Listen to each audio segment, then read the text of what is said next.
আপনি মনে করছেন এবার পরিবর্তন আসছে বাংলায়? অবশ্যই আসছে। তবে এই পরিবর্তনের সরকারটা কেমন সরকার হবে? হিন্দুত্বের সরকার না গণতন্ত্রের সরকার?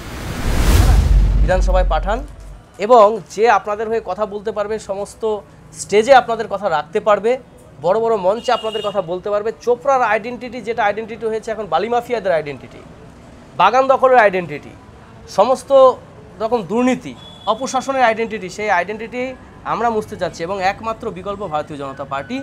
আপনারা দেখছেন WB নিউজ টিভির বিশেষ অনুষ্ঠান বাংলার ভোট স্পেশাল 2026।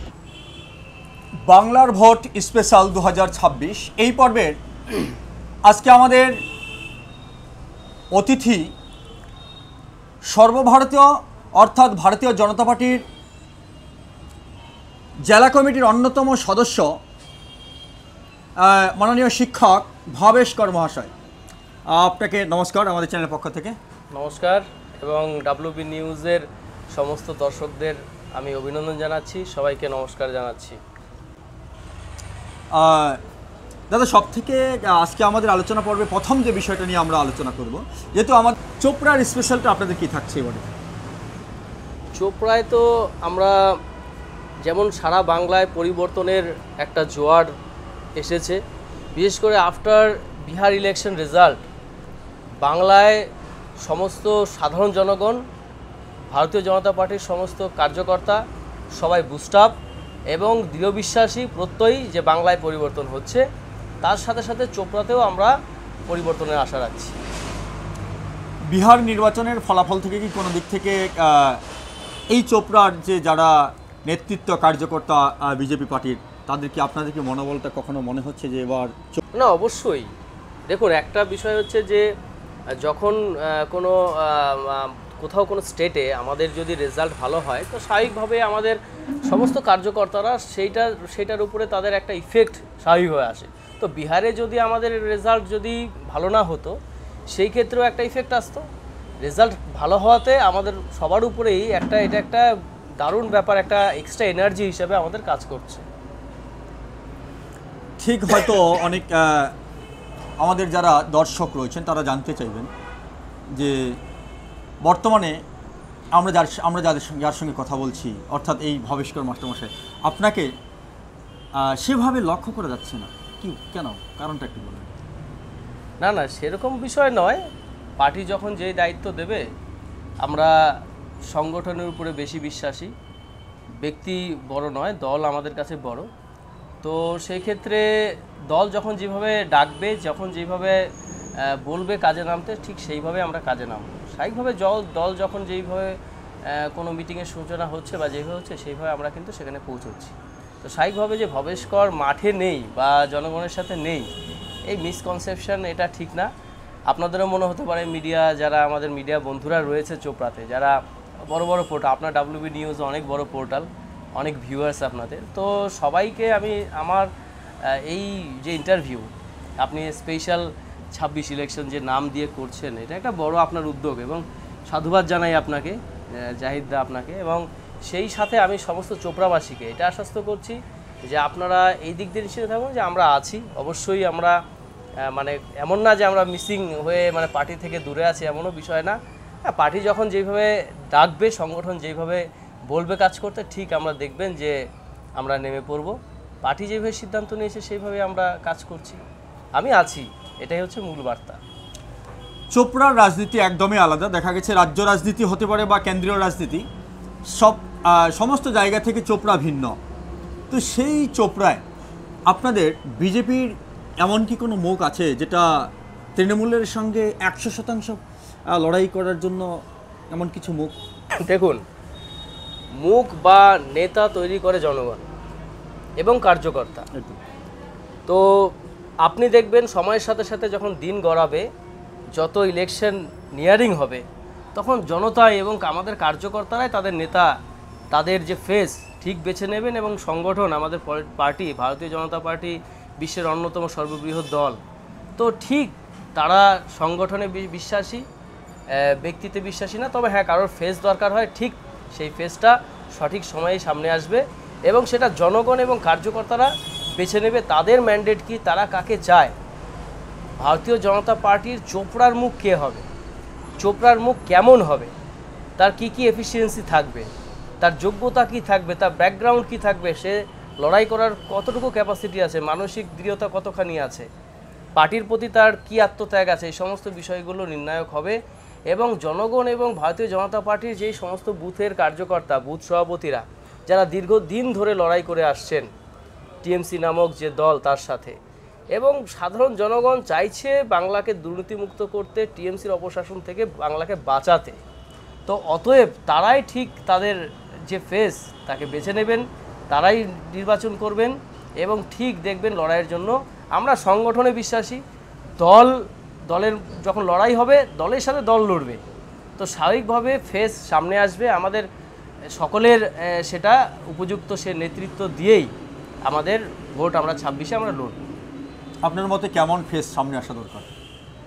যার ফেস দেখুন, পার্টি যাকে দায়িত্ব দেবে, পার্টি যাকে ফেস করবে, জনগণ যাকে ফেস করবে সেই ফেস হবে। তবে হ্যাঁ, ফেসের গ্রহণযোগ্যতা সাধারণ জনগণের মধ্যে, কারণ আমরা আমাদের কার্যকর্তা, আমাদের লিডারশিপের থেকেও বড় বিষয় আমাদের কার্যকর্তা, আমাদের বুথের প্রান্তিক কার্যকর্তা, বুথ সভাপতি, বুথের যে আমাদের 12 জনের কমিটি, 33 জনের এক্সটেন্ডেড কমিটি, সেই কমিটির প্রত্যেকটা সদস্যের সাপোর্ট, প্লাস যারা সবচাইতে বড় বিষয় হচ্ছে যারা ভোটার্স, সাধারণ ভোটার্স, যারা ফ্ল্যাকচুয়েট ভোটার, যারা সবসময় সিদ্ধান্ত নিচ্ছে, ক্যান্ডিডেটকে নজর রাখছে, কে কেমন, তার ব্যক্তি জীবন কেমন, সে ব্যক্তি হিসাবে কেমন, সেই বিষয়গুলো যখন তাদের কাছে যাবে, সেই রকম একটা সর্বগ্রহণযোগ্য একটা ফেস এবং অবশ্যই স্বচ্ছ ভাবমূর্তির একটা ফেস আমরা চাই। চোপড়া 26-এর নির্বাচন নিয়ে চোপড়ার মানুষের দেশে কি মেসেজ থাকবে, বা এবার কি আপনারা ভাবছেন সব থেকে? এখন আমি সমস্ত চোপড়াবাসীকে শুধু একটা কথাই বলবো যে আপনারা বহু নির্বাচন করেছেন, ভোট দিয়েছেন, তো আমাদের এইবারের ইলেকশন সম্পূর্ণ আলাদা। আমরা বলছি যে এবার আমরা পরিবর্তনের ভোট, এবার টিএমসি বিরোধী ভোট, এবার বাংলাকে বাঁচানোর ভোট।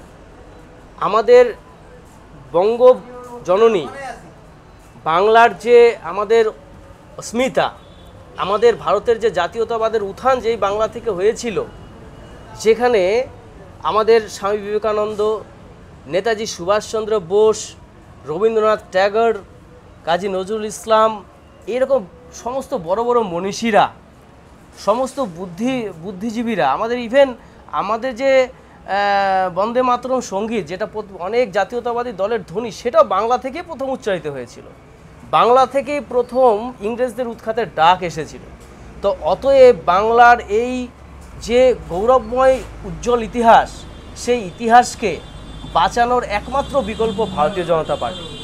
অতএব আমি সবাইকে রিকোয়েস্ট করছি, চোপড়াবাসীকে, যে এবারের ভোটটা আপনাদের কাছে অবশ্যই যেন এমন কোনো ব্যাপার না হয় যে আপনারা কোনো ধর্ম দেখে আপনারা ভোট দিচ্ছেন বা সেই রকম সাম্প্রদায়িক ইস্যু দেখে ভোট দিচ্ছেন। আপনারা যোগ্য ক্যান্ডিডেটকে বিধানসভায় পাঠান এবং যে আপনাদের হয়ে কথা বলতে পারবে, সমস্ত স্টেজে আপনাদের কথা রাখতে পারবে, বড় বড় মঞ্চে আপনাদের কথা বলতে পারবে। চোপড়ার আইডেন্টিটি, যেটা আইডেন্টিটি হয়েছে এখন বালি মাফিয়াদের আইডেন্টিটি, বাগান দখলের আইডেন্টিটি, সমস্ত রকম দুর্নীতি, অপশাসনের আইডেন্টিটি, সেই আইডেন্টিটি আমরা মুছতে চাচ্ছি এবং একমাত্র বিকল্প ভারতীয় জনতা পার্টি এই সমস্ত কিছুকে অবসান ঘটিয়ে চোপড়ার ইতিহাসকে, চোপড়াকে সবার মাঝে তুলে ধরতে পারে। তাই আমি সমস্ত জনগণ, আমার চোপড়াবাসী যারা হিন্দু মুসলিম আছেন, যারা খ্রিস্টান আছেন, সবাইকে বলবো যে আপনারা এইবারের ভোটটাকে আপনারা খুব চিন্তাভাবনা করে ভোট দেবেন এবং অবশ্যই মাথায় রাখবেন যে বাংলায় বিজেপি আসছে, তার সাথে সাথে চোপড়াতেও যাতে আমরা জিতে আসতে পারি, আমাদের ক্যান্ডিডেট যেই হোক, আপনারা সেটা মাথায় রেখে আপনাদের ভোট নষ্ট করবেন না। আপনারা যাতে সঠিক জায়গাতে ভোটটা দিন, আপনাদের প্রতিনিধি যাতে বিধানসভায় পৌঁছায় এবং এখান থেকে যাতে মন্ত্রিত্ব পায়।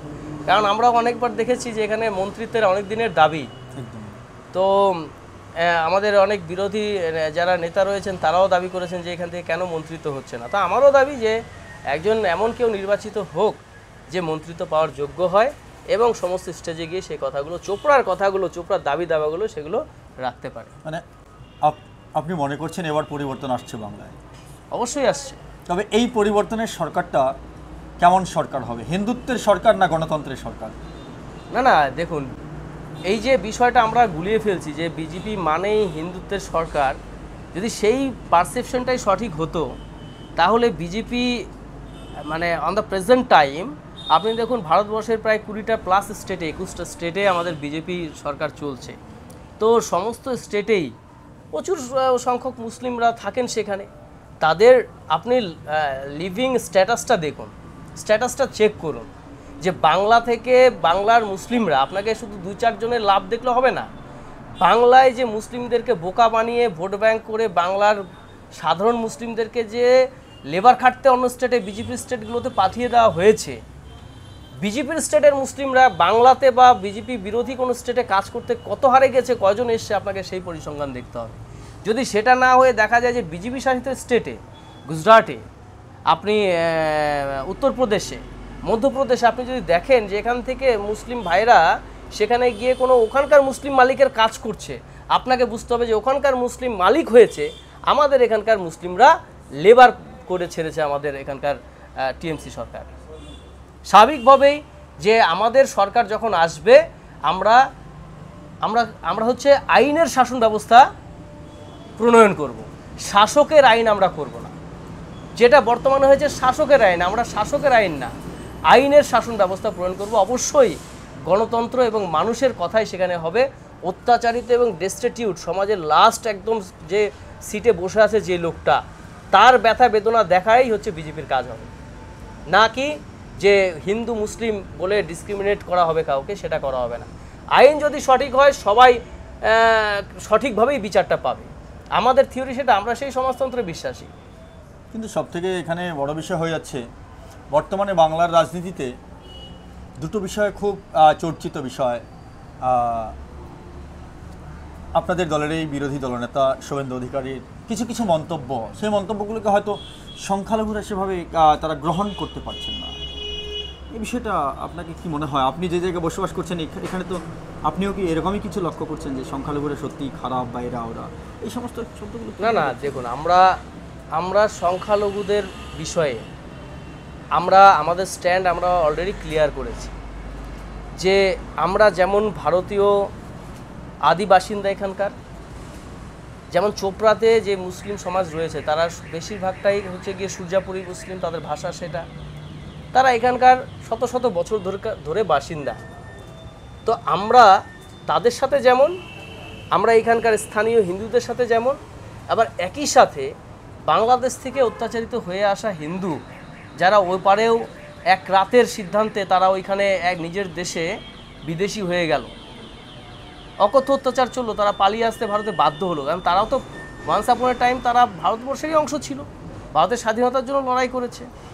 দেশভাগ হলো, দেশভাগের যন্ত্রণা, ধর্মের ভিত্তিতে দেশভাগ হলো এবং সেই যন্ত্রণাটা ইন্ডিয়ার লোক আনন্দ করলো, ভারতবর্ষের এই পারের লোক, কিন্তু ওই পারের লোকেরা বিশেষ করে ওইখানকার সংখ্যালঘু হিন্দুদের উপরে অকথ্য অত্যাচার চলে আসলো।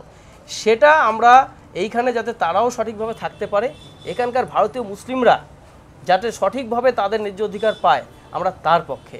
এবং চোপড়ার সমস্ত যারা স্থানীয় মুসলিম আছে তাদের সমস্ত রকম সুবিধা অসুবিধা দেখা এবং তাদের পাশে দাঁড়ানোরও আমরা একদম প্রতিজ্ঞাবদ্ধ।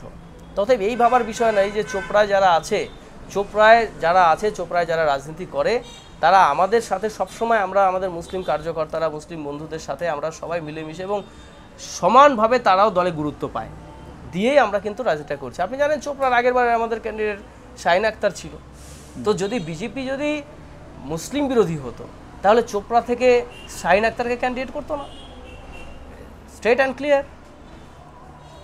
তবে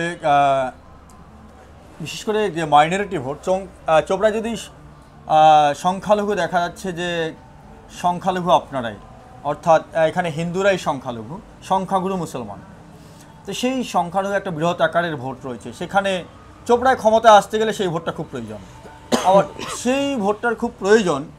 অপরদিকে এই যে আপনাদের দলকে দেওয়া হচ্ছে বা আপনাদের দলেরই কিছু বক্তব্য বা আপনাদের দলকে, হতে পারে তৃণমূল বা অন্যান্য কোনো দল আপনাদের দলকে সাম্প্রদায়িকতার একটা তকমা দিচ্ছে, সেই জায়গায় দাঁড়িয়ে এই সংখ্যাগুরু ভোট, অর্থাৎ যারা সংখ্যালঘু রাজ্য লেভেলে চোপড়ার সংখ্যাগুরু মুসলমান ভোটদের, তাদের কিভাবে বোঝাতে সক্ষম হবেন আপনারা?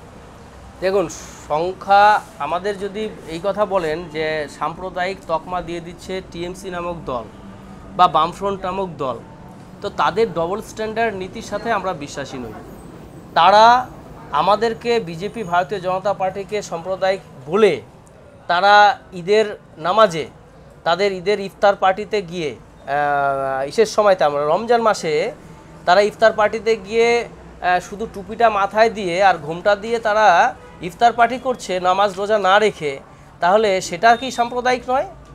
তারা উস্কানি দিচ্ছে, উস্কানিমূলক কথা বলছে। তো যদি সেটা সাম্প্রদায়িক না হয়, আর ভারতীয় জনতা পার্টি যদি হিন্দুদের হিতের কথা বলে, তার সাথে ভারতীয় মুসলমানদের সমান অধিকারের কথা বলে সাম্প্রদায়িক হয়, তাহলে সেই ডবল স্ট্যান্ডার্ড বা ওই ধরনের ভণ্ডামি কিন্তু আমরা হচ্ছে গিয়ে সাপোর্ট করি না। কারণ সিপিএম এবং তৃণমূল কংগ্রেস এরা সরাসরি ধর্মকে আড়াল, ধর্মের উপর বেস করে ধর্মকে আড়ালে রেখে তারা রাজনীতি করছে। ভারতীয় জনতা পার্টি সেটা সেইভাবে ইয়ে করছে না। ভারতীয় জনতা পার্টি জাতীয়তাবাদীতে বিশ্বাসী, ভারতীয় জনতা পার্টি সমান অধিকারে বিশ্বাসী, সবার অধিকার সমান, আইন সবার জন্য সমান করার কথা বলেছে। সেটার জন্য ভারতীয় জনতা পার্টির কোনোদিনও কোনো ইফতারে কোনো হিন্দু নেতাকে যেতে হয়নি ইফতার পার্টি করতে। কিন্তু একই সাথে আমার যে মুসলিম ভাইটা আছে, সেও যাতে তার নামাজটা, তার রোজাটা এবং তার যে ঈদটা যে সঠিকভাবে পালন করতে পারে, সেটাও দেখার দায়িত্ব ভারতীয় জনতা পার্টি। মমতা বন্দ্যোপাধ্যায় বলছেন ধর্ম যার যার উৎসব সবার, এটা কি আপনি? দেখুন, এই কথা বলে অনেক ক্ষেত্রে উনি আরও সমস্যায় ফেলে দিয়েছেন। ধর্ম যার যার উৎসব সবার, সেটা নিজ নিজ ধর্ম পালন করে সেটা ঠিক আছে, কিন্তু হচ্ছে গিয়ে অন্যের ধর্মের মধ্যে গিয়ে আমরা অনেক সময় দেখেছি যে সেইখানে সংঘর্ষ পাচ্ছে। রাজ্যের অনেক এরকম ঘটনা, বিশৃঙ্খল ঘটনা ঘটেছে। তো অতএব মানে আমরা যেমন উৎসব সবাই সামিল হই, সেটার জন্য আলাদা করে বলার অপেক্ষা রাখে না যে ধর্ম যা যা উৎসব। আমাদের যারা নতুন নিজেদের লোক, বন্ধুবান্ধব, তারা আগে থেকে আমাদের নিমন্ত্রণ করছে। এটা যে মমতা ব্যানার্জি এসে আমাদের শিখিয়েছেন সেটা না, আমরা আগে থেকে আমাদের মুসলিম বন্ধুরা আমাদের নিমন্ত্রণ করে আমরা যাই। আমরাও যেমন আমাদের অনুষ্ঠানে মুসলিম বন্ধুদের নিমন্ত্রণ করি, তারা আসে। তো সেই স্লোগানটা যে মমতা ব্যানার্জি দিয়েছে সেটা না, এটা আমাদের চরিত্রে আছে। কিন্তু তার সাথে সাথে আমরা বাঙালিরাও যে জাতীয়তাবাদী, আমরা দেশের যে সুরক্ষা, দেশের যে আভ্যন্তরীণ আমাদের শান্তি শৃঙ্খলা, সেটাতে বিশ্বাসী। সেটা কি মমতা ব্যানার্জি বিশ্বাস করেন? সেটা ওনারা বিশ্বাস করেন না। সেটা যদি বিশ্বাস করতেন তাহলে পরে এসআইআর এর বিরোধিতা করতেন না। ওনারা এসআইআর এর বিরোধিতা করছেন, পক্ষান্তরে আবার এসআইআর এ অ্যাপ্লাইও করছেন। আমরা জাতীয় সুরক্ষার সাথে, জাতীয় ন্যাশনালিস্ট যে আমাদের চিন্তাধারা, সেটার সাথে আমরা আপোষ করছি না। আবার একই সাথে ভারতীয় মুসলমানদের শান্তি সুরক্ষার বিষয়টাকেও আমরা লক্ষ্য রাখছি। তো সেটাই হচ্ছে আমাদের সাথে ওদের বেসিক পার্থক্য। আমরা মুসলিম বিরোধী নয়। যারা জাতীয়তাবাদী মুসলিম, যারা ভারতীয় মুসলিম, তাদের সাথে আমরা একদম স্ট্রংলি দাঁড়িয়ে আছি। আগেও ছিলাম, এখনও আছি, ভবিষ্যতেও থাকব। যদি ভারতীয় কোনো ব্যক্তির বিরুদ্ধে দল যখন বলবে, তখন সেটা তখন আমরাও তাতে সাপোর্ট করব না। অতএব এই চোপড়াবাসীকে আমি একটা কথাই বলতে যাচ্ছি, যারা চোপড়ার মুসলিম রয়েছেন, আমি আমার এই ইন্টারভিউ আপনার টিভি নিউজ ডাব্লিউবি নিউজের মাধ্যমে আমি এই বার্তা এটা সবার মধ্যে বলছি, সব মুসলিম ভাইদের বলছি চোপড়ার, যে আপনারা ঘাবড়াবেন না। ভারতীয় জনতা পার্টি এলে পরে চোপড়ার শাসন ব্যবস্থা আরও অনেক উন্নত হবে। আপনারা যারা অত্যাচারিত আছেন, যারা শুধুমাত্র টিএমসির কিছু লোক বেনিফিটেড হয়েছে, কিছু মুসলিমের লোক উপকৃত হয়েছেন, আমরা এখানকার সাধারণ জনগণকে সমান অধিকার দেব। শুধু কিছু লোক না, আমরা ইনক্লুসিভ রাজনীতিতে বিশ্বাসী এবং সবার জন্য সমানভাবে আমরা কাজ করব। অতএব চিন্তা আপনার কোনো কারণ নেই, ভয়ের কোনো কারণ নেই। আপনারা ভারতীয় জনতা পার্টিকে সমর্থন করুন, এগিয়ে আসুন। আমরা সবাই চোপড়ার বিজেপিকে শক্তিশালী করব এবং চোপড়াতে আমরা ভারতীয় জনতা পার্টির পক্ষ থেকে একজন বিধায়ক উপহার দেব।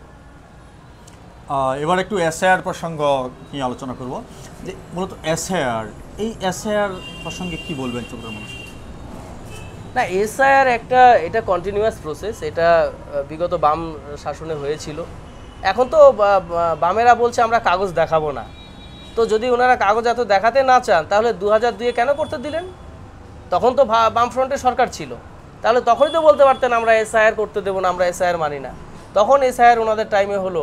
এখন কিছুদিন আওয়াজ তুলেছিলেন আমরা কাগজ দেখাবো না, আবার বিএলও যখন আসছেন কাগজ লিখে ঠিক আগেই জমা দিয়ে দিচ্ছেন। তো এসআইআর নিয়ে আতঙ্কের কোনো কারণ নেই। যারা 2002-এ যাদের নাম আছে, পরিবারের কেউ আছে, আত্মীয় নিজের দেখাতে পারবেন রুটস, তারা স্বাভাবিকভাবেই উঠবেন। বা আপনাদের যে ওই এসআইআর ফর্ম এসেছে, সেই ফর্মের অনেকের ফর্মের পিছনে ক্রাইটেরিয়া লেখা আছে যে কি কি ডকুমেন্টস হলে আপনার যদি বাবার নাম নাও থাকে সেক্ষেত্রে আপনি পরে আপনাকে যখন নোটিশ পাঠাবে আপনাকে ডকুমেন্টস শো করতে হবে। তা আপনার কাছে যদি সেইগুলো ডকুমেন্টসের মধ্যে কিছু থাকে তাহলে আপনার ভয়ের কোনো কারণ নেই।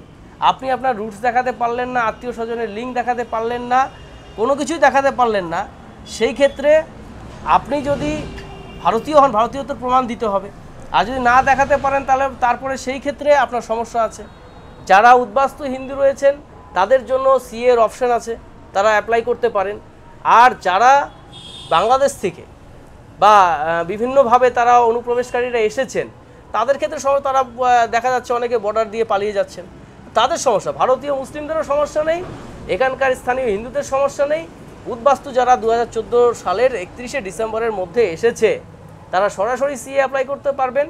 এবং 2024 সালের যারা 31শে ডিসেম্বর পর্যন্ত এসেছেন তারা আপাতত অ্যাপ্লাই করতে পারবেন না। এই 2014 সালের পরে যারা এসেছেন কিন্তু তাদেরকে এখন ভারত সরকার তাড়িয়েও দিচ্ছে না, তাদের বিরুদ্ধে আইনি কোনো ব্যবস্থা নিচ্ছে না 31শে ডিসেম্বর পর্যন্ত যারা এসেছেন। আতঙ্কের বিষয় নেই, আপনারা এসআইআর এর নাম তুলুন, যারা তুলতে পারছেন না তারা সিএ এর আবেদন করুন। আর ভারতীয় মুসলিম ভাইদের বলছি যে তোমাদের ঘাবড়ানোর কোনো কারণ নেই, তোমরা অটোমেটিক যে এসআইআর এর পদ্ধতি আছে কারোর উস্কানিতে পা না দিয়ে সঠিকভাবে ফর্ম ফিল আপ করলে পরেই সঠিক দস্তাবেজ যদি একটা যে কোনো ডকুমেন্টস থাকে তাহলে স্বাভাবিকভাবে উঠে যাবে নাম। কিন্তু এখানে একটা বিষয়, সিএএ তে অ্যাপ্লাই করলে তো বাংলাদেশের কোনো ডকুমেন্টস দেখাতে হবে যে দেশ থেকে অত্যাচারিত হয়ে এসেছে। অত্যাচারিত হয়ে এসেছে এটা দেখায়, মানে এটা প্রুভ করার বিষয় নেই। ওখানে সিএতে যারা ভালো করে আইনটা পড়েছে এটা তাদের হচ্ছে গিয়ে জানার বিষয় আছে। আপনি যে সিএ এর আবেদন করলেন আপনাকে সেখানে অপশন আছে, আপনি কি বাংলাদেশের সংখ্যালঘু? আপনি যদি বলেন হ্যাঁ বাংলাদেশে আমি সংখ্যালঘু, আপনি ওখান থেকে কেন এসেছেন আপনাকে দেখাতে হবে আমি ভয়ে এসেছি না অত্যাচারিত হয়ে এসেছি। আপনি যদি অত্যাচারিত বলেন তাহলে আপনার অত্যাচারিত প্রমাণ দিতে হবে। আপনি যদি বলেন আমি ভয়ে এসেছি তো সাহেব অত্যাচার থেকে অনেকে প্রমাণ দেখাতে পারবে না, অত্যাচারের ভয়েই অনেকে চলে এসেছে, কোনো জায়গায় ঘটনা ঘটেছে তার দেখা দেখি গ্রাম শুদ্ধ চলে এসেছে, এটাই মূলত হয়েছে। তো সেটাই আপনাকে ওইখানে টিক দিতে হবে। কিন্তু এমন একটা বিষয় হতে পারে কেউ হয়তো বছরের পর বছর ভারতবর্ষে বসবাস করছে, চোপড়া বা যে কোনো রাজ্যে যে কোনো জায়গা হতে পারে, সে যদি এখন সিএতে অ্যাপ্লাই করে তাহলে সে তো স্বীকারোক্তি করতে হবে তাকে যে আমি বাংলাদেশ থেকে এসেছি। তো তার যে এত প্রপার্টি বা অনেক কিছু যা কিছু যত কিছু এইসব কি বাজেয়াপ্ত হওয়ার সম্ভাবনা থাকছে? না, আপনি যদি সঠিকভাবে সিএ এর যে 2019-এর যে আইন যদি পড়েন তাহলে বা অ্যাপ্লাই যারা করেছে তারা জানে, যারা সার্টিফিকেট পেয়েছে, আপনার বর্তমান যেই ফ্যাসিলিটিগুলো রয়েছে, আপনার যা যা ডকুমেন্টস রয়েছে তার সব কিছুই বহাল থাকছে, সব ফ্যাসিলিটি আপনার থাকছে। ইভেন যারা চাকরি বাকরি করছেন তাদেরও ভয়ের কোনো কারণ নেই, কারণ যারা অলরেডি চাকরি বাকরি করেছেন অনেকে সিএ নিয়েছে, শংসাপত্রও পেয়েছে, চাকরিরও এফেক্ট হবে না, আপনার ভোটার কার্ড, আধার কার্ড, রেশন কার্ডের কোনো কিছুর ইফেক্ট হবে না, যা আপনি পাচ্ছিলেন আপনি সেটাই পাবেন। আর ওখানে আপনার ডেট অফ এন্ট্রিটা আপনি ভারতবর্ষে কবে এসেছেন সেটা আপনাকে ওইখানে এন্ট্রি করতে হবে, যে আমি ভারতবর্ষে এসেছি 2002 সালে বা 1999 সালে বা 2005 সালে, এবং আশেপাশে কবে এসেছেন তার আশেপাশের কোনো একটা ভারতে থাকার ডকুমেন্টস আপনি দেখাবেন। আর আপনাকে এফিডেভিট করেও সেটা দেখাতে হবে যে আমি এইখানে এত বছর ধরে আছি, এবং একজন ভারতীয় ব্যক্তি আপনাকে সার্টিফাই করবে যে উনি এসেছেন, উনি ওখানকার সংখ্যালঘু হিন্দু এবং উনি হচ্ছে এইখানে এত বছর ধরে আছেন, এই ডেটে সে এন্ট্রি নিয়েছে, এটাও অ্যাফিডেভিট দেবেন। তো মূলত এই ভয় পাওয়ার কোনো কারণ নেই যে আপনি সিএতে অ্যাপ্লাই করলে আপনি বাংলাদেশি আগে হতে হবে তারপরে, এমন না।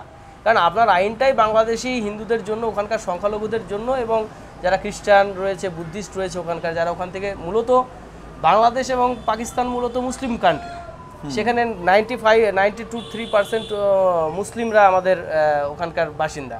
তো স্বাভাবিকভাবে ওখানকার মুসলিমরা ওখানে অত্যাচারিত হবে না, এটাই স্বাভাবিক বিষয়। তো যদি অত্যাচারিত হলে হিন্দুরা হতে পারে, যেহেতু হিন্দুরা ধর্মীয় মাইনরিটি, তো স্বাভাবিকভাবেই যারা হিন্দুরা অত্যাচারিত হয়েছেন তারা ওখানকার থাকা, আপনি যে ছিলেন তার কোনো একটা প্রুফ আপনি দিলে পরে আপনি, এবং এখানকার অ্যাফিডেভিট এবং এখানকার কোনো একটা ডকুমেন্টস দেখালে আপনি অ্যাপ্লাই করবেন, এবং অ্যাপ্লাইয়ের 10-12 দিন 15 দিনের মাথায় আপনাকে হিয়ারিংয়ে ম্যাজিস্ট্রেট থেকে কল হবে। এমনও তো হতে পারে সেখান থেকে নিজের প্রাণটুকু নিয়ে কোনো মতে ভারতে এসেছে, তার কাছে তো সেই প্রুফটুকু নেই যে আমি বাংলাদেশে কোন জায়গায় ছিলাম। না, উনি চেষ্টা করলে ওখানকার একটা DLMRS নামে একটা অ্যাপ আছে, DLRMS অ্যাপস রয়েছে, সেই অ্যাপসে গিয়ে উনি ওনার সংসদ নম্বর, ওনার ইউনিয়ন নাম্বার এই সমস্তগুলো যদি উনি দেয়, সেই ক্ষেত্রে উনি সেটা ওখান থেকে তথ্য জোগাড় করে নিতে পারবেন। আর আরও একটা বিষয়, একজন বাংলাদেশি ভাই আমাকে ফোন করেছিলেন, উনি ভারতে আসার জন্য খুব ইচ্ছুক, যে উনি ভারতেই থাকতে চান। আচ্ছা, ওনারা কি আসতে পারবেন? ওনাদের বিষয়ে কি বলবেন? না, যে কোনো দেশের নাগরিক যে কোনো দেশের নাগরিকতার জন্য অ্যাপ্লাই করতে পারে। যদি এখন কেউ আসতে চায় ভারতে, তাহলে ওনাকে ইসে গিয়ে ভারতীয় যে ওখানে ইয়ে রয়েছে আপনার, মানে আমাদের যে অ্যাম্বাসেডার রয়েছে ভারতীয় সেখানে, সেই দেশে, সেই অফিসে গিয়ে ওনাকে আবেদন করতে হবে যে আমি ভারতের নাগরিক হতে চাই। সেই অ্যাম্বাসিতে গিয়ে আবেদন করতে হবে। সেই আবেদনের ভিত্তিতে ভারত সরকার সেটাকে স্ক্রুটিনি করবেন যে উনি সেখানে আসলে কি সমস্যা আছে, এবং সেইখানে সেই পদ্ধতির মাধ্যমে, অ্যাপ্লিকেশনের মাধ্যমে তিনি ভারতীয় হতে পারেন। সেটা তো সব সময়কার প্রসেস। আদনান সামি পাকিস্তানি সিঙ্গার, তিনি ভারতীয় হয়েছেন, নাগরিক হয়েছেন, ভারত সরকার তাকে নাগরিকত্ব দিয়েছে। সেটা স্বাভাবিক পদ্ধতি, ওটার সাথে সিএ এর সাথে সম্পর্ক নেই। এবার সর্বশেষ একটা প্রশ্ন করব, যেটা হয়তো দর্শকরা আমাদের জানতে খুব ইচ্ছে করবে, দর্শকদের, যে চোপড়ার যে কোনো রাজনৈতিক দলের যারা মূল ফেস হয়, মূল ফোকাসে থাকবে, তাকে নর্মালি একটা শিক্ষিত হওয়া উচিত। সেই জায়গায় ভারতীয় জনতা পার্টি থেকে কি আপনার কতটা চাহিদা আছে যে মানুষের সেবার জন্য আগামীতে দল যদি আপনাকে সেই জায়গায় একটা দেয়, হয়তো বিধানসভার সময় প্রার্থী হিসাবে, কি মনে করছেন? দেখুন, এটা না, দল যে কাউকেই প্রার্থী করতে পারে। দল যদি আমাদের একটা বুথ সভাপতিকেও যদি বলে, নির্দেশ দেয় যে আপনাকে ক্যান্ডিডেট হতে হবে, তখন অবশ্যই তাকে হতে হবে। দল যদি মনে করে যে না, ভবেশ করকে প্রার্থী করবে, তো দল সেটা করতে পারে। দল যখন যে দায়িত্ব দেবে সেটা পালন করবে। এছাড়া ব্যক্তিগতভাবে যে হচ্ছে আমাকেই হতে হবে বা এরকম বিষয় বা এরকম প্রত্যাশা, সেটা বিষয় নয়, সেটা বিষয় নেই। দল যখন যদি যাকে যোগ্য মনে করবে, যাকে দায়িত্ব দেবে, সেই সেটা করবে, সেটার সাথে মানে আমাদের কোনো দ্বিমত নেই। আমরা সবাই সেই মতের সাথেই একমত হব। চোপড়ার যে বর্তমান রাজনীতি, 23, 18, 24, সামনে আসছে 26, এই নির্বাচনগুলোর মধ্যে আপনার মনে আছে এমন কোনো ঘটনা যে কোন নির্বাচনটা সবথেকে ভালো বা সুস্থ হয়েছে বা মনে করছেন? ভালো নির্বাচন চোপড়াতে তেমনভাবে খুব একটা হয়নি। 24 এবং 21 মোটামুটি হয়েছে। আমরা 23-এর যে পঞ্চায়েত নির্বাচন দেখেছি, সেটা গণতন্ত্রের সাথে খেলা হয়েছে, হাসি খেলা, মজাক হয়েছে। এবং সেটা আমাদের এখান থেকে যে ভিডিও চলে গেছেন সমীর মণ্ডল, সেই সমীর মণ্ডলকেও আমরা মিষ্টি উপহার দিয়ে এসেছিলাম। উনিই থাকতে সেই ইলেকশনটা করিয়েছিলেন, যেখানে বিরোধীরা কোনো নমিনেশন করতে পারেননি। তো ওনাকে আমরা মিষ্টি হাড়ি দিয়ে এসেছিলাম উপহার হিসাবে। সমীর বাবু, আপনি এই নিউজটা দেখবেন, এবং আমি সেটা বলছি আমাদের এই WB নিউজ টিভির পর্দায়, যে আপনাকে আমরা মিষ্টি উপহার দিয়ে এসেছিলাম আমরা ডেপুটেশন দিতে গিয়ে। আপনি এত সুন্দর গণতন্ত্র চোপড়ায় প্রতিষ্ঠা করেছিলেন। হয়তো আপনি উপহার হিসাবে কিছু সেখানে উপঢৌকন পেয়েছেন, যার জন্যই আপনি এত সুন্দর নির্বাচন করিয়েছেন। তাছাড়া বাদবাকি বিধানসভা এবং লোকসভা নির্বাচন সারা রাজ্যে যেমন হয়, চোপড়াতেও সেরকম হয়েছে। প্রবলেম দেখুন, সব বুথেই প্রবলেম আছে। মানে আমাদের ভোট করার সময় বিরোধীদের উপর বিভিন্ন প্রেশার হয়। আপনি মানে ভাবলে অবাক হবেন যে আমাদের 21-এর নির্বাচনের পর পোস্টপোল ভায়োলেন্সে প্রচুর লোকের ক্ষতি হয়েছে, প্রচুর বিরোধীদের বাগান দখল হয়েছে, অনেক লোক ঘরবাড়ি ছাড়া ছিল। ভারতীয় জনতা পার্টির প্রচুর লোক 21-এর পরে বাড়িতে ফিরতে পারেননি। 24-এর ইলেকশনে কমসে কম 15 জন আমাদের যারা এজেন্ট, তাদেরকে আমাদের বাইরে রাখতে হয়েছিল। এখনও কিছু লোক বাইরে কাজ করছে, তারা ঢুকতে পারছে না। সো এই যে ডেমোক্রেসি, চোপড়াতে তো ব্যানানা ডেমোক্রেসি, চোপড়াতে তো ডেমোক্রেসি না, this is a banana democracy. তাহলে আমরা এখান থেকে কি এক্সপেক্ট করতে পারি? আমরা চাইছি যে চোপড়াতে যেমন আদার্স অন্য বিধানসভাতে হয়, গণতন্ত্রের উৎসব হচ্ছে ইলেকশন, সেইখানে প্রচার হবে, একে অপরের বিরুদ্ধে বলবে, সমালোচনা করবে, বিভিন্ন কাজের পরিসংখ্যান নিয়ে, বিভিন্ন ইস্যু নিয়ে তারা কথা বলবে। সেটাই নিয়ম, এবং একদল হারবে, একদল জিতবে। হারা দল জেতা দলকে সম্বর্ধনা করবে, তাদেরকে অভিনন্দন জানাবে। কিন্তু চোপড়াতে সেটা হয় না। চোপড়াতে বিরোধীদের উপর বিভিন্নভাবে অত্যাচার করা হয়, তাদের রুজি রোজগার কেড়ে নেওয়া হয়, তাদের বিভিন্ন হুমকি দেওয়া হয়, তাদের বিভিন্ন জেল ভুয়ো কেস দেওয়া হয়। আপনি তো আমার কেসের সাথেও সমানভাবে আপনি জানেন যে আমরা বিভিন্নভাবে মিথ্যে কেসে আমাদেরকে ইয়ে করা হয়, মিথ্যে ইয়ে দিয়ে। তো সেইগুলো বিষয় তো চোপড়াতে আছে, চোপড়াতে বড় একটা সমস্যা। এবার কেমন নির্বাচন হবে মনে করছেন 26-এ আমরা ইলেকশন কমিশনের কাছে আশা তো রাখছি যে নির্বাচন ভালো হবে, সুষ্ঠু নির্বাচন হবে এবং নিরপেক্ষ নির্বাচন হবে। এবং আমরা চাইছি যে ইলেকশন আমাদের সারা পশ্চিমবঙ্গে 356, 355 লাগিয়ে নির্বাচন করা হোক, তাতে গণতন্ত্রের রিফ্লেকশন হবে। অথবা এখানে সাধারণ মানুষও বিভিন্ন সময়তে ভোটে ভয় দেয় না, 20-30% লোক ভোট দিতেই আসে না, তাতে নির্বাচন সেই ক্ষেত্রে কি হয়, গণতন্ত্রের রিফ্লেকশনটা কম হয়। তা আশা করছি যে এখানে খুব সুস্থ এবং ভয়হীন, ভয়মুক্ত একটা গণতান্ত্রিক নির্বাচন এখানে আমরা আশা করছি, যেখানে সাধারণ জনগণ সুন্দরভাবে তাদের মতামত জানাতে পারবে, ভোটটা দিতে পারবে এবং ভুয়ো ভোটাররা ভোট দিতে পারবে না। আশা করছি এবার পারবেও না, এসআইআর হয়ে গেলে এমনিতে মৃত ভোটাররা বাদ যাবে। হ্যাঁ হ্যাঁ, সবথেকে চোপড়ায় কি তেমন রোহিঙ্গা বা অনুপ্রবেশকারী আছে বলে মনে করছেন? দেখুন, চোপড়াতে এটা তো আইবি এবং সেন্ট্রাল আইবি এবং স্টেট আইবির বিষয় যে চোপড়াতে কত কি রয়েছে না আছে।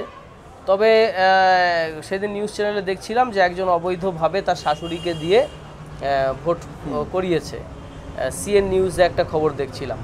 তো এইরকম ঘটনা আরও কোথাও থাকতে পারে, হ্যাঁ, নেই যে এটাও বলা যাবে না, বিভিন্ন জায়গাতে থাকলেও থাকতে পারে। কারণ চোপড়া চিকেন নেক নিয়ে বাংলাদেশ অনেক সময় অনেক বড় বড় কথা বলে, বিভিন্ন রকম ইন্ডিয়াকে টার্গেট করে কথা বলে। তো চিকেন নেকের একটা অন্যতম খুব সেন্সিটিভ পার্ট হচ্ছে চোপড়া। তো চোপড়াতে হাই অ্যালার্ট থাকে সবসময়তে। চোপড়া আমাদের international border, national international border আমাদের রয়েছে। ন্যাশনাল বর্ডার রয়েছে বিহারের সাথে ইন্টারস্টেট বর্ডার রয়েছে আমাদের, ইন্টারন্যাশনাল বর্ডার রয়েছে বাংলাদেশের সাথে রয়েছে আমাদের, নেপালের সাথে বর্ডার রয়েছে। স্বাভাবিকভাবেই বাংলাদেশ থেকে আসা বিভিন্ন দুষ্কৃতীরা, যারা মূলত বাংলাদেশের অপরাধী, যারা পাকিস্তান যাদেরকে সরবরাহ করে, হয়তো ওরা এসে বাংলাকে সেফ জোন হিসাবে ধরে নিয়ে, সেফ রুট হিসাবে ধরে নেপালে পৌঁছে যাচ্ছে। তো চোপড়া একটা খুব সেন্সিটিভ জায়গা। চোপড়াতে আরও বেশি সতর্ক থাকা, প্রশাসনকে, সেন্ট্রাল আইবিকে সতর্ক থাকা, এটা হচ্ছে বিশেষ। চোপড়াতে না থাকার বিষয় নেই, থাকলেও থাকতে পারে। এবার কতটা আছে সেটা আইবি এবং সেন্ট্রাল আইবিদের বিষয়, তাদের কাছেই তথ্য বেশি আছে। কোন ইস্যুগুলোকে সামনে রেখে নির্বাচনে আপনারা এবার নির্বাচনে প্রচারের নাম নেন? চোপড়ার যদি বিষয় বলেন, চোপড়ার তো নিউমারাস ইস্যু আছে। চোপড়ার ইস্যু রয়েছে বালি মাফিয়াদের দৌরাত্ম্য, চোপড়ার ইস্যু রয়েছে ল্যান্ড মাফিয়া, চোপড়ার ইস্যু রয়েছে বাগান। আমাদের চোপড়ার অর্থনীতি মূলত চা বাগানের উপরে নির্ভর করে অর্থনীতি। সেই চা বাগান, চা ইন্ডাস্ট্রিগুলোকে বিভিন্নভাবে জমি চক্রের মাধ্যমে সেই ইন্ডাস্ট্রিগুলোকে দুর্মুষ করে দেওয়া হচ্ছে। প্রচুর পরিবার তাদের কাজ কর্মসংস্থান হারাচ্ছে এবং ইকোনমির যে বেস, চোপড়ার যে ইকোনমি, সেই ইকোনমির বেসটাই সেইখানে ধীরে ধীরে একদম ক্ষয় হয়ে নিচের দিকে নেমে যাচ্ছে গ্রাফটা। আপনি ওভারঅল জিডিপি যদি বলেন, এখন অনেক দোকানদারগুলো তাদের দোকানদারিটা কমে গেছে ব্যবসায়ীদের, কারণ ইকোনমি একটা হচ্ছে সুতোর মতো, আপনাকে একটা টান দিলে উপর থেকে নিচ পর্যন্ত সেই টানটা নেমে আসে। তাহলে বাগান যে এখানকার মূল ভিত্তি, সেই বাগানটাই দুর্বল হয়ে যাচ্ছে। চাষারা বাগান হারাচ্ছে, তাদের কাজ হারাচ্ছে। স্বাভাবিকভাবে অন্য মার্কেট, অন্য দোকানদার, কনস্ট্রাকশন থেকে শুরু করে আপনার অন্য যে কোনো দোকানদারের বেচা কেনাটাও সেই হারে কমে যাচ্ছে। অতএব চোপড়াকে বাঁচাতে হলে এখানেও পরিবর্তন দরকার। এবং এখানে এই যে বালি মাফিয়া, জমি মাফিয়া, চা বাগানের যে সমস্যা এবং ওভারঅল রাস্তাঘাটের যে সমস্যা, অনেক জায়গায় আপনারা দেখবেন যে কাজ হচ্ছে, সেই কাজগুলো সঠিক গুণমানে কাজ হয় না। যেগুলো রিকনস্ট্রাকশনের কাজ হচ্ছে, সেই কাজগুলো 50%ও কাজ হয় না। যেগুলো শুধু সারাই হচ্ছে, সেই কাজের 10%ও কাজ হয় না 10% টাকার। চোপড়াতে সেন্ট্রাল স্কিমগুলো, সেগুলোকে পাস হতে দেওয়া হয় না। চোপড়াতে জলের স্কিমটা সেন্ট্রালে সেটা চলছিল, সেই স্কিমটা হঠাৎ রাস্তায় পাইপ টাইপ বসে বন্ধ হয়ে গেল, অন্ধকারে চলে গেল প্রজেক্টটা। কিন্তু শাসকের এখানেই দাবি যে তারা নির্বাচনে বা সবসময় মাঠে আছে এবং উন্নয়নকে সামনে রেখে তারা হতে পারে লক্ষ্মীর ভাণ্ডার, রাস্তাঘাট, যাবতীয় উন্নয়নকে সামনে রেখে তারা নির্বাচনে প্রচারে নামবে। তো সেই ক্ষেত্রে আপনারা কোন বিষয়টাকে সামনে রাখেন? বিশেষ করে রাজু বিস্তার কিন্তু নানান রকমভাবে প্রশ্ন উঠেছে। চোপড়ার বিধায়ক সাহেবও প্রশ্ন করছেন যে উনি চোপড়ার জন্য কী করেছেন, চোপড়ার মানুষ দুহাত ভরে আশীর্বাদ করছেন ওনাকে। দেখুন, রাজু বিস্তাজি তিনি এখানকার এমপি, তো তার বিষয়টা জনগণ তাকে ভোট দিয়েছে, আশা নিয়েই ভোট দিয়েছে। তা আমি আশা করব যে রাজু বিস্তাজি সাংসদ, তিনি চোপড়ার প্রতি আরও বেশি নজর দেবেন এবং বেশি এখানে আসবেন, চোপড়ার কথাটা শুনবেন। চোপড়ার যে ভাইব্রেন্সি এখানকার, সেই ভাইব্রেন্সি চোপড়ার যারা লিডার, যারা বিজেপি লিডার, তারাও মূলত কি চাইছে সেই বিষয়টাকে ধ্যান দেবেন, এটাই আমরা আশা করছি। তো অনেক সময় আমাদের এই প্রশ্নের সম্মুখীন হতে হয় যে বিস্তাজি তিনি আসছেন না, তিনি এখানকার মাননীয় সাংসদ, তো তার আরও চোপড়াও তার একটা পার্ট। এখান থেকে এই বছর 42,000 ভোট আমরা দিয়েছি এবং মূলত 1 নম্বর মণ্ডল থেকেই বেশি ভোট আমরা দিয়েছি। এই সোনাপুর চোপড়া থেকেই মূলত বেশি ভোটটা আমরা এখান থেকে দিয়েছি এবং মাঝিয়ালি থেকে আমরা ভোট ওখান থেকে বেশ সংখ্যায় ভোট দিয়েছি।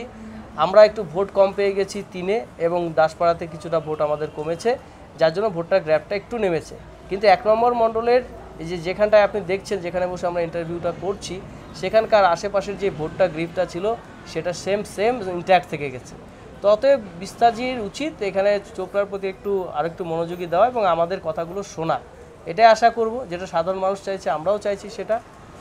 বাদবাকি উন্নয়নের জন্য উনি যেটা করার সেটা তো করছেন। দেখুন, একজন সাংসদের কাজ তো বাড়ির টিউবওয়েল সারাই করা না, তার কাজ সেন্ট্রাল বিভিন্ন স্কিমগুলো আনা। আপনি যদি দেখেন সেন্ট্রাল স্কিমগুলো রাজু বিস্তাজি অনেক নিয়ে এসেছেন, কিন্তু ইমপ্লিমেন্টেশন যেটা হবে একটা ডিএমের মাধ্যম দিয়ে, একটা বিডিওর মাধ্যম দিয়ে, সেইখানে গিয়ে টিএমসির যে সিন্ডিকেট সেটা বাধা দিয়ে সেই কাজগুলোকে হতে দিচ্ছে না। তবে কি কাজ আটকে দেওয়া হচ্ছে মনে করছেন? অবশ্যই আটকে দেওয়া হচ্ছে। এটা আপনার বিস্তাজির অনেক, আপনি রেকর্ডের বয়ানকে লক্ষ্য যদি করেন, আপনি দেখতে পাবেন বিস্তাজি অনেকবার এটা পাবলিকলি বলেছে যে চোপড়ার কাজগুলো করতে দেওয়া হচ্ছে না।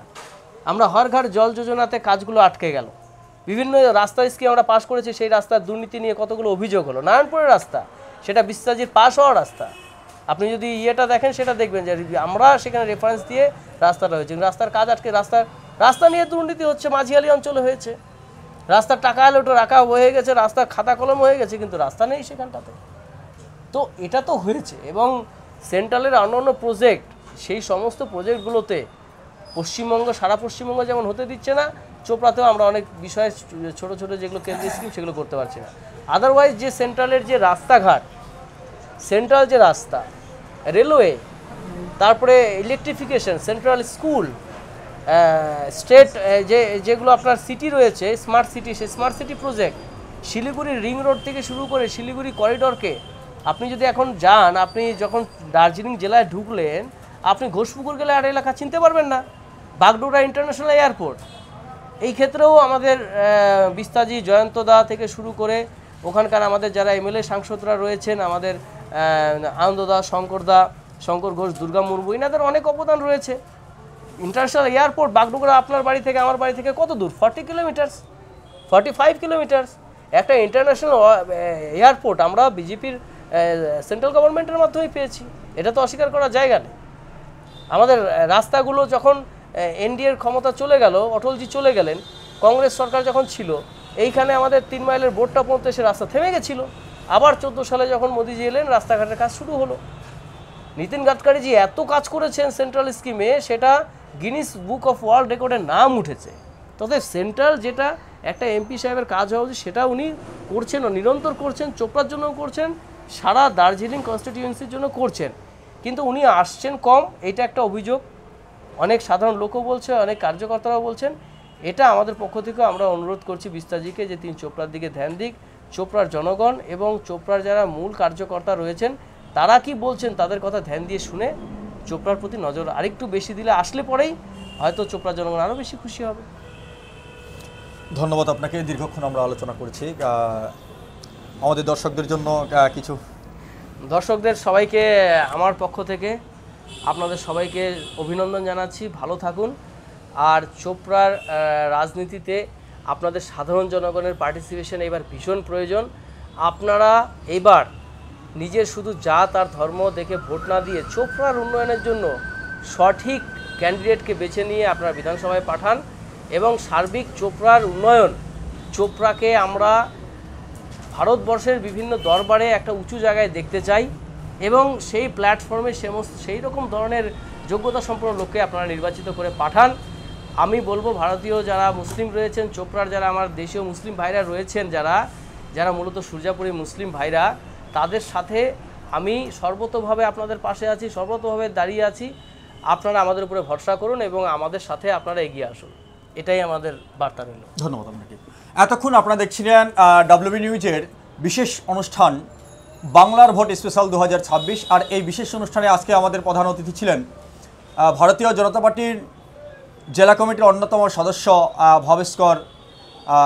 সেই ভবেশকর মাস্টারমশাইকে আমরা দীর্ঘক্ষণ একাধিক প্রশ্ন করে তিনার কাছ থেকে আমরা জানার চেষ্টা করছি এবং সামনে 2026-এর বিধানসভা নির্বাচন সম্পর্কে আমরা জানার চেষ্টা করছি। আপাতত শেষ করছি, পরবর্তী আপডেট থাকবে। সকলেই ভালো থাকবেন, সুস্থ থাকবেন। ধন্যবাদ, নমস্কার।